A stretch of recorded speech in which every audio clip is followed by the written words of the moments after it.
So I launched Starfield this morning to get through some more of the DLC, and I got to thinking about my Starfield character Uncle Fardenpuben and his immense ravioli and coffee-fueled melee prowess. Then I closed the game and launched Skyrim instead. Now, I wanted to make a melee build in Skyrim, but it suffers from lack of unarmed builditis, and it has become my mission to make one that isn't terrible and doesn't rely on the stifling confines of Todd's restrictive hellscape. Thusly, the first boss of this build is installing mods. In particular, this little mod called Precision. It only has a few dependencies, you see, with those dependencies having more dependencies. But I want you to believe me when I say this was easy. It was such a good time. Ordinator rears its big old head. It's a tough battle, but once it's done, I'm prepared to work on what comes next. We create, possibly, canonically, the most powerful being I have ever laid my eyes on. She is perfect. Her body is a temple. Her body is a weapon. Her name is Borfina Pty Limited, the CEO of punching. You see all of these settings here?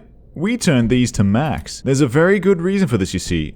When we punch something, there is hit feedback, not unlike hitting someone in the face in Starfield. What? See this goat? Was a goat. This feeling of oomph is vital to a good unarmed build. You can tweak these settings in precision to whatever you desire, but for me, this feels good. I've been known to send a man into low Nern orbit, and I'll continue to do so. You can't stop me. The next thing we have to do is speak to Jarl Balgruuf because we need to progress the quest to gain our dragon powers. We have to talk to him twice. Huh? Sometimes Skyrim just be the way it is, you know what I mean? I head my way back out of town. You have come. I forgot to get the Dragonstone tablet, but the upside to doing this now is I can explain the perks we'll be putting in the light armor perk tree thanks to the inclusions made by Ordinator. Light armor mastery for bonuses to your armor rating, and the next trait, Iron Fist, for a bonus to our unarmed damage. You can put some points into sneak for sneak attack bonuses, but primarily these are the traits we're aiming for. Bleak Falls Barrow is Bleak Falls Barrow. We've done it all before. It's just about how we've done it. You're probably familiar with the Skeevers. You're probably familiar with Arvel. Why should I share the treasure with anyone?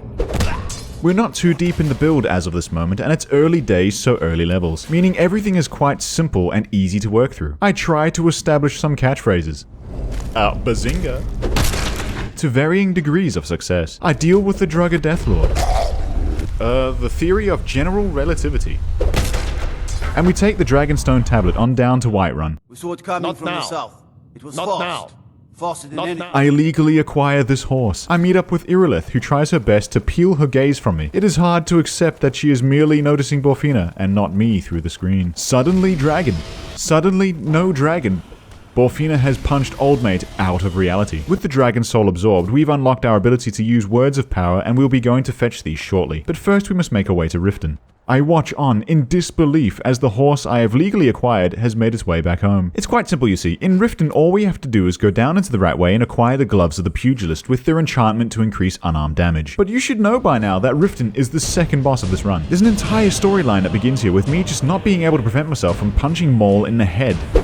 Never should have come here. It's just the way I am. I really am just trying to set up a build here. But this is what happens. This is what I do. You've watched my content. I can't help it. This is the content now. I was going to lie to you and tell you that I engineered these circumstances with the intention of leveling up my light armor skill. But really, it was just because my monkey brain thought the physics were funny. Maul and his pack of simps chase me through the streets. I find Edda running from the commotion. I hand her a coin amidst the chaos. Bless your kind heart. Come on!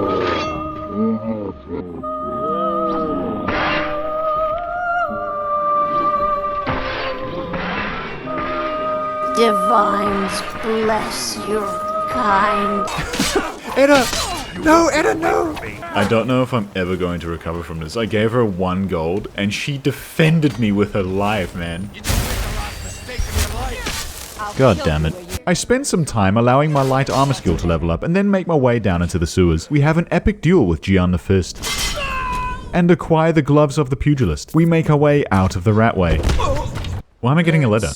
I've got a letter and a lot of gold. There's absolutely no way.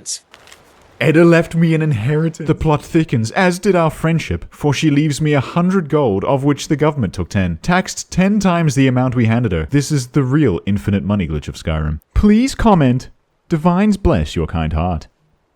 That'll be 1 gold, sir. Now, the 3 shouts we really want to get are the slow time shouts, and we travel all the way west to Dragon's Bridge until we get to Deepwood Redoubt, through which we can find the Hag's End location and our first wall. And you know, you'd be forgiven for thinking, having seen Borfina Pty Limited punch people so hard that they leave only their earthly possessions behind as their body disintegrates, that this would be easy. But the fact of the matter is that this is even worse than that one time Mr. Beast made a video in collaboration with Christian non-profit organization Mission Flight, claiming he'd paid for the surgeries to cure 1,000 people of blindness and then not sent a cent out to anyone until said Christian non-profit organization put out a hit piece YouTube video on him, after which the pressure got too great and he suddenly caved, paying the surgeons their due. That's a pretty bad situation, but this one might be... You know what? Maybe not. That guy sucks. Still pushed for billions of views though. However, it's not all sucko mode, because we just try to beat up this one lady who was trying to get out of bed, and this fills in for all the inadequacies of my playstyle. And we also eventually successfully learn the first slow time word. I see myself out, promptly resulting in my death because I am incredibly stupid and our next destination is Corvenjund. Now, under normal circumstances, Corvenjund is only accessible once you've started the Civil War questline, but I've got a little something in my inventory called a platter. Girlboss! Now, not only can you serve a delicious cheese platter on this, but as you may or may not know, you can also place this platter against the wall, and when you run into it, with enough time and patience, you will eventually phase through the wall, allowing me to bypass the quest requirements for entering. So what I do is I run into this platter, have a mental breakdown, and then start the Civil War questline anyway. Now, I'm not a quitter. I'm simply taking the path of most resistance, for lack of wall-clipping skill. Fortunately, we're done with this place fairly quickly, warping the Drugged Death Lord through the space-time vortex and into the ceiling by the good grace of Todd's Howard. We absorb the second word for slow time. Now, the last word is in the Labyrinthian, which is also inaccessible and locked behind a questline, but lucky for you, I have a plan. We simply Skyrim horse along this wall, run up this spire, leap across to this trapdoor, and in we enter through the exit. I pull out the platter. I know what you're thinking. Bestguest is gonna give up and do the whole Mage College questline, isn't he? Well, no, I'm not. I only did that one time. Instead, I set my game FPS to 15 in the NVIDIA control panel. Frankly, a massive brain move. But it wasn't that massive, as you're about to see. I close the game and set it back to 60 FPS. I grab my platter. I am immediately faced with another sealed door. And it's at this point that I come to realize, this is the next boss of this run. I close the game. I set the game back to 15 FPS in NVIDIA control panel. I slam Borfina's face into the plate to phase through this wall. I close game and set the game back to 60 FPS. I am faced with another sealed door. I close game. I set the game back to 15 FPS in the NVIDIA control panel. I slam Borfina's face into this panel to phase through the wall. I close game and set the game back to 60 FPS. I punch the skeleton out of reality. Legends say Borfina actually uninstalled a piece of Skyrim that day. And in the next chamber, we get the third and final word of the slow time shout. Now, we're not going to talk about how much of a hard time I had getting out of this place, okay? But basically, I was going through the dungeon in reverse to get out through the entrance. Very, very small brain take. I end up closing the game, set the game back to 15 FPS in the NVIDIA control panel. I slam Borfina's face into the platter to phase through the wall I phased through earlier when I also set the game to 15 FPS in the NVIDIA control panel and slammed Borfina's face into the platter to phase through the wall and phase through the wall. It is also in this moment I discover where all the bodies I'd been punching through reality ended up going. There is only one more thing left to do, and that is to make a set of gloves that are much more powerful than the set I am currently wearing, so that we can be more powerful. You have come. As such, we disenchant our entire inventory, including the iron gauntlets of minor alchemy. Apply this effect to helmets, gloves, necklaces, and rings in our inventory. Head over to the barrels in Riften to steal salt and 2 kinds of fish required to create the Fortify Restoration Potion. Now, when we put these fish in the blender with some salt to make up the vast majority of Borfina's diet, this creates the Fortify Restoration Potion, which when consumed, for some reason will amplify the effects of the enchantment of alchemy in our gear. To reset the effect and apply the bug, we unequip all of our gear of Fortify Alchemy, re-equip it, which in turn will make our next potion of Fortify Restoration even stronger, until we end up with silly effects like a Fortify Restoration spell that'll make your spells and the bug in question 34 million times stronger. Borfina pours something around about this powerful in her gullet, creates a potion of Fortify Enchanting, with which we have stupid numbers attached, and having consumed it, we apply the unarmed damage effect to some braces we affectionately name Todd's Rage. I did also make the left-right goodnight gauntlets, but you know, an effect this powerful's kinda cheating, dude. Come on, I have to draw the line somewhere. I have to make Skyrim feel like it has a chance. With our build fully intact, it is now time to show you the unarmed build that Todd did not want you to have, that Skyrim would deny you, that Bethesda rend of your soul, a piece of you that wishes to bend reality with your fists, tear through the fabric of space-time with one punch. And yes, right before this, Heimsker did tell me I'd come.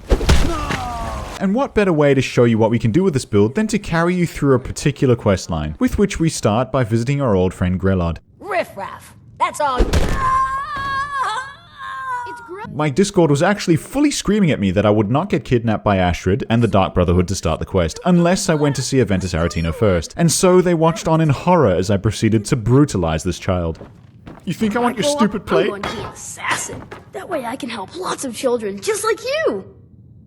Boy, I'm about to help you catch these hands. But alas, due to the Bethesda engine child protection laws, he is not sent into another reality and deleted permanently from this universe. Now, no, there'll be no uninstallation for young Aventus Aretino today, no recycle bin. But at the very least, he may end up remembered by you, my dear viewers, as the contorted apparition you see before you. The one and only victim not sent back to Jesus by Borfina Pty Limited. And so we are kidnapped. The best mistake the Dark Brotherhood has ever made. Astrid challenges us to kill the correct hostage. Please let me make your choice.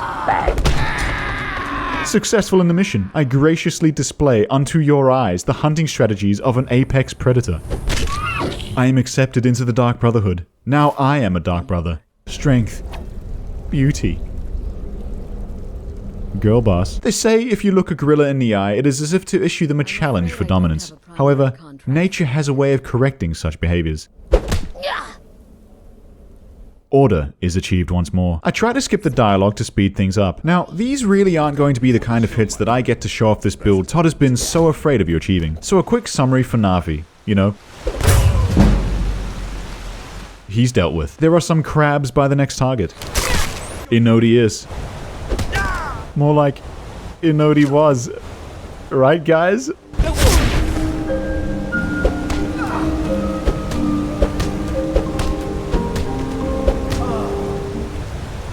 And as such, you are starting to pick up what I'm putting down. But Baethild and Dawnstar is another story entirely. One with more nuance. You see, we fast travel to the Whiterun stables for a ride to Dawnstar. The carriage owner doesn't do charity, and we'd spent all of our gold on fish for fish smoothies, soul gems for enchantments, and foundation for a ravishing makeup. So I legally acquired this horse. I appear to be spotted, but there's no notification of a bounty on the screen. So I think, huh, and I'm on my way. So I move on to our next target, Baethild. Now, if you'll excuse me. Some guards are upset at what we've done, and I deal with this accordingly. We are routed. The transition animation and the load times are tied to the world speed. This is agony. Is that a Whiterun guard? My order the Jarl. Stop right there. Did he follow me here for 50 gold? Someone's being attacked.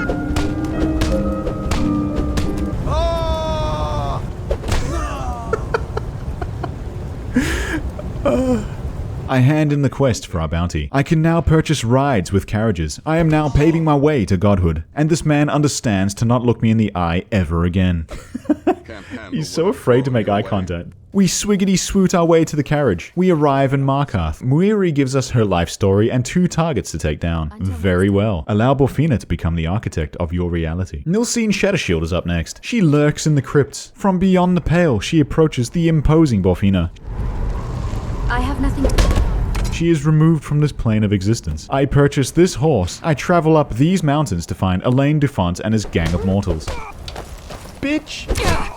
His henchmen awaken calmly in the dark, in the cold, punched several degrees rubber banded back into dreamland. The other henchmen? No problem. Other than the fact that sometimes they swing and the act of punching them wigs out their attack animations, which sends us hurtling into the wall, but you know, we write this off as literally God meddling in our affairs. Ain't nothing toddly about these animations, you know what I mean? Now I know what you might be thinking, but best guest, how is your slow time shout lasting so long for all of these fights? Surely it's only meant to last a few seconds. Well, why yes. But the Fortify Restoration Potion appears to actually break the timers too, so we end up with moments like these. Ha! My opponent is so paralyzed with terror, no words will... I return to Markarth to let Muiri know that we're done with her hit, and we give her a kiss on the lips. Astrid wants me to sleep with the Night Mother. That's whack. So we hang out. Cicero's having a little fit, and we're sent off to deal with Lurbuck and Hearn. And so I start my journey first with Lurbuck. I'm in the mood to sing. What about you, friend? Care to join me? Unfortunately, I am seen, so I try again. But this time, instead of having line of sight with the barkeep, we position ourselves behind this post. That way, even the body lands on top of her. She has no idea it was us. Hearn, I just kinda punch. You know, as you do. This is truly the most powerful woman on the planet. Hearn's wife, Hurt, tries to retaliate, but Cope plus Seethe plus he's already dead plus these hands don't discriminate. So long, Gay Bowser. We are next instructed to meet with Moon Motorola at a crypt near Whiterun regarding our next big job. I take this opportunity to observe Borfina Borbina's seductive side, followed by her side. Armin Mobzarelli gives us an amulet. Astrid looks at the amulet. Devlin looks at the amulet. I punch Devlin in the head. It's all about sending a message, you see. And we're off to kill Vittoria Vici. Now, there's a number of ways we can do this. You know, it's all about experimentation. Trying new things. Living spontaneously. Living on the edge. There's the quantum tunnel her through the stone wall method, which goes down quite well. Very tasteful. You saw it here first, fellas. Quantum tunneling in Skyrim. You can drop the statue on her, which is, you know, maybe a bit boring, maybe a bit vanilla. Or you can wait for the declaration of love atop the balcony and send her to God with your fists. And then proceed to funnel all the guards that try to stop you through the doorway and lodge them in places in every which direction until such a time as a fair portion of the castle walls are now human flesh. It is such a beautiful wedding. I take Vittoria Vici's wedding attire. I return to the Brotherhood Sanctuary. Gabriella is pretending to be asleep. What's the matter with you? She tells me that I have to punch Gaius Maro into the sun, but to be very careful, we only do this away from Dragon's Bridge and in one of the other major towns. There was this weird looking dog thing that's found its way in here, so I kill it, but as it turns out, that was someone's pet, so everyone tries to murder me on the way out of the sanctuary. I fast travel to Dragon's Bridge. They arrest me for murdering Vittoria Vici. Stupid guard can't simply see that it is I, Vittoria Vici, in front of his very eyes. They leave me in here with a cellmate. You here for my next interrogation? Be careful. Anyway, in keeping with Todd's vision of justice, I simply sleep off the punishment for killing the Emperor's cousin, and I go back to Dragon's Bridge, still dressed as Vittoria Vici, mercilessly beat up Gaius Maro in front of his father, and a dragon sends me into the back rooms beneath town. Okay, I think to myself. I mercilessly beat Gaius Maro in front of his father again, but as the dragon appears, I retreat into the nearby building. Immediately realize that my first mistake was walking into the guard barracks. So, as I reload, I retreat outside once again, now swarmed by more guards. But not really, you see, because for some reason I'm now over here. The ever-stalwart cameraman, possibly Todd himself, catches up with me eventually, and we use the dragon as a distraction, an opportunity to flex our massive power.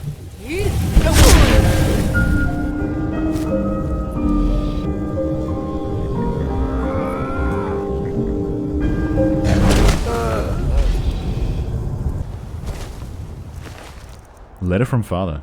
For the safety of the Emperor, the glory of the Penitus Oculatus, and the honor of the Maro family name, your superior officer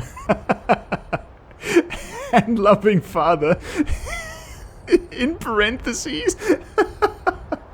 It's not even like Dad, it's Commander Maro.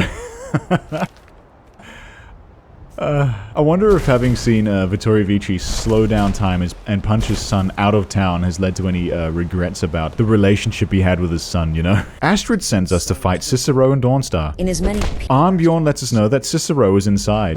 What are you doing? A Dawnstar guard follows me inside. This is one, quite surprising, but, you know, he could have just been hiding in the bushes outside and heard the door password. Or two, he's built different, like inverted. Sideways. Now, it wasn't looking very good for your buddy Bestie. Between all the deaths and the cacophony of screeching Cicero was doing over the dungeon PA system, it was all going really wrong. But one genius play we'd resolved to do was have the Dawnstar guards follow me inside and do all of the fighting for me. Oh my god, did you see that? Troll? No problem. Blasted across the caverns. Ghosts in the catacombs? No problem. Strength. Suffrage. Humility. Tactical superiority in every which tactical superiority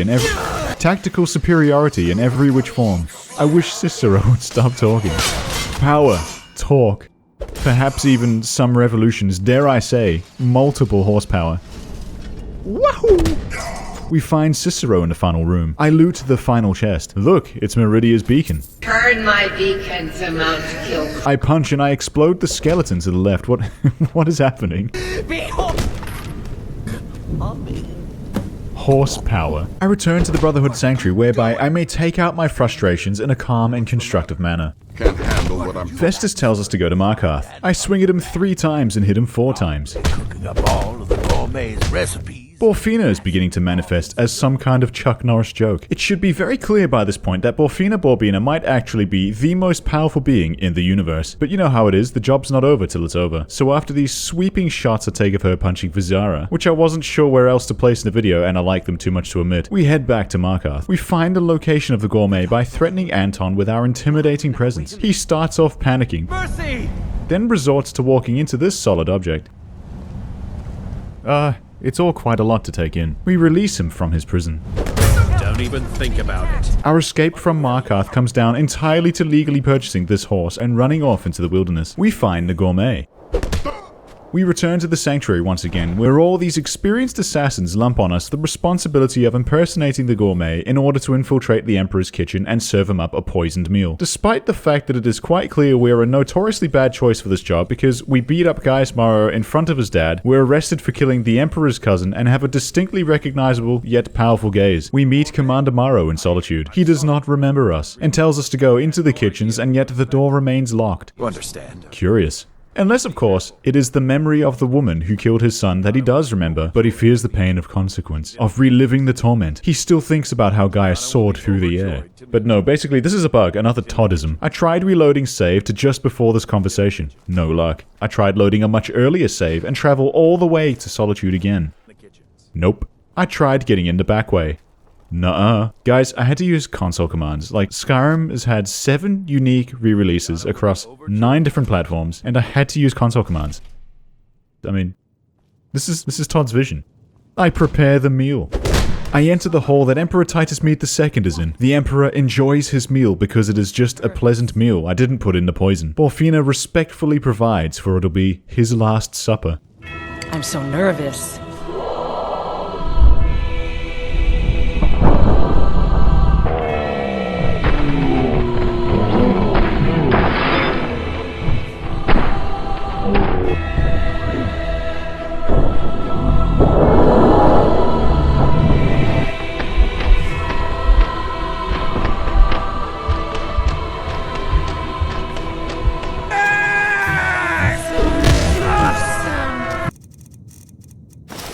I'm so nervous.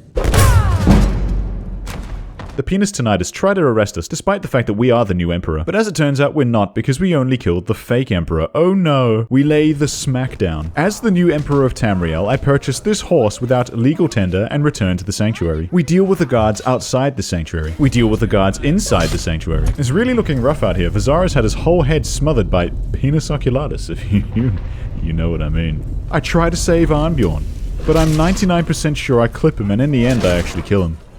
Anyway, it's so smoky in here, it really doesn't make for good footage, so we'll skip ahead to the R-rated scene where I sleep with the Night Mother until such a time as we are reunited with Astrid. Astrid begs to die. We grant her this wish. She thanks me. Too soon, though. Yeah! Crispy Astrid! I speak with the Night Mother. Astrid takes a dip in the water nearby in a desperate attempt to soothe her pain. Nazir makes preparations to move to a new base of operations, and it is explained to us that we still have a job to do. We still have to kill the Emperor, and we're the only one with the hands to do it. So together with Crispy Astrid, we travel the lands, running barefoot with fresh burns through the wilderness. Occasionally she's killed by an enemy, and thanks them for releasing her. But we simply wait the required hours for the ritual stone power to refresh and bring her back. Always serving. Sometimes the journey would take too long and we'd launch Astrid into the general direction of our goal, where we would revive her once more. Other times she tries to fight a skeever, but you know, we cut her some slack. We tell her, well done, which is incidentally where she sits on the love food not cooking steak levels of cooking doneness chart. Sometimes she gives up. Thank you. But we were always here for her. Always waiting for her. Astrid is a Nord, so I like to think she traverses Sovngarde looking for Arnbjorn in the 24 hours or so between forced revivals. But then I remember Arnbjorn is a werewolf and the afterlife doesn't permit the furries. We make it to Whiterun, where we are to meet with the contact who wants us to kill the Emperor. We get information on the Emperor's whereabouts from a Monde Motier. Astrid follows for a time. She deceases and thanks us. Thank you. Don't thank me yet, Krusty. I do rapidly get tired of her presence and launch her away from me though, in part due to the fact that I've just spent the last 40 minutes trying to keep her alive, doing things that should have really only taken me 5 minutes. And this is it. This is the end. The final stretch of the journey. We crash upon them like a wave of fists. We punch this man into the recycle bin. Sometimes we approach from within their dreams. Other times, we are the instrument of their death. Mans wants to throw down, so we throw down. Overall, though, you should know by now that we're a force. We have the game difficulty set to legendary, and we haven't really even needed to use our slow time shout that much. Such is our power, our grace. Okie dokie. Our job complete. Borfina Pty Limited floats off north into the frigid ocean. She knows not where she goes. She knows not what she'll do when she gets there. But what she does know is there is nothing left for her here in Skyrim. And as such, she steadily disappears into the night. A phantom of the fist. A punch sandwich. Perhaps even a knuckle supper. Please like and subscribe. I love you, honey.